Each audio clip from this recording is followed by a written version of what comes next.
if Iran were to attack Israel under the guise of self-defense, which Iran has more legit right to self-defense than the Israeli government, uh, it would be considered a declaration of war.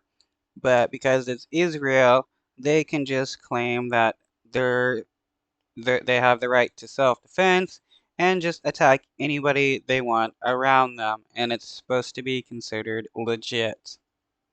President Donald Trump is meeting today with his National Security Council in the Situation Room. This hours after Israel launched what it calls a preemptive attack on nuclear targets in Iran. Iran confirming those killed include top military leaders and nuclear scientists. Now, the U.S. says it. So the Israeli government can claim that killing civilians, scientists, is somehow self-defense when they weren't doing anything to threaten Israel. That would be like somebody walking over to their neighbor's house, shooting them, and then saying it was self-defense, when clearly it was not. Did not play a role in that attack, but did provide intelligence. ABC's Christiane Cordero reports from Washington that concern is growing that Iran's retaliation may tip the region into an all-out war.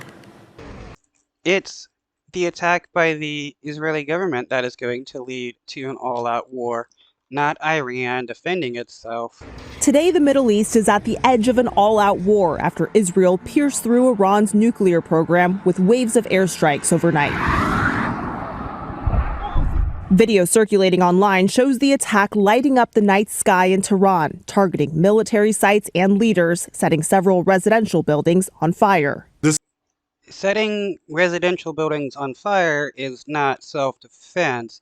You cannot go to your neighbor's house and burn it down and then claim self-defense. This operation will continue for as many days as it takes to remove this threat.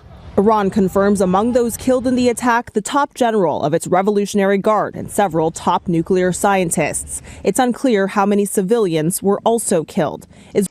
So, can every nation around Israel claim that Israel is a threat and then just start bombing it, and that would be considered legit? Because that's what Israel is claiming is okay.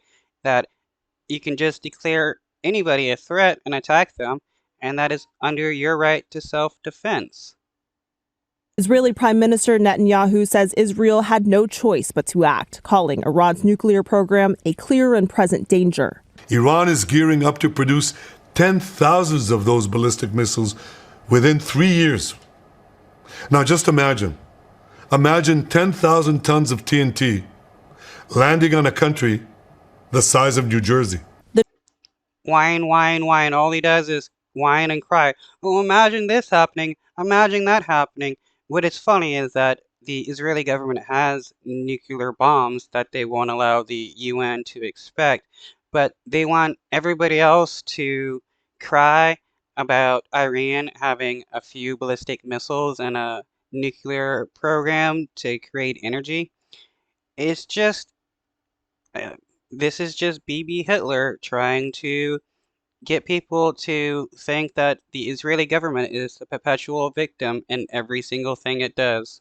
The Trump administration immediately said the U.S. had no involvement in the attack. A U.S. source familiar with intel on the strike today told ABC News while the U.S. didn't provide a military role, it did provide, quote, exquisite intelligence. President Trump, who for months had been trying to strike a nuclear deal with Iran, warned Netanyahu an attack would derail talks. Overnight, the president changing course, telling ABC News the attack on Iran was, quote, excellent, adding they got hit about as hard as you're going to get hit, and there's more to come.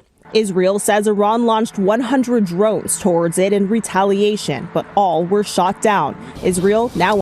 And Iran has the right to self-defense in this situation. If they wanted to, they could send in scores of missiles and ground troops that they could, and Iran would be in the right. Under a state of emergency, and the U.S. Embassy in Jerusalem is directing all government employees and their families to shelter in place as the region braces for Iran's next response.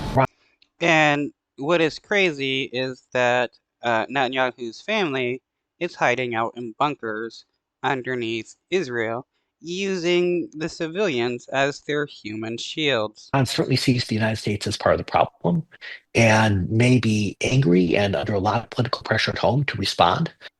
The administration had another round of nuclear talks with Iran scheduled for this weekend. It's unclear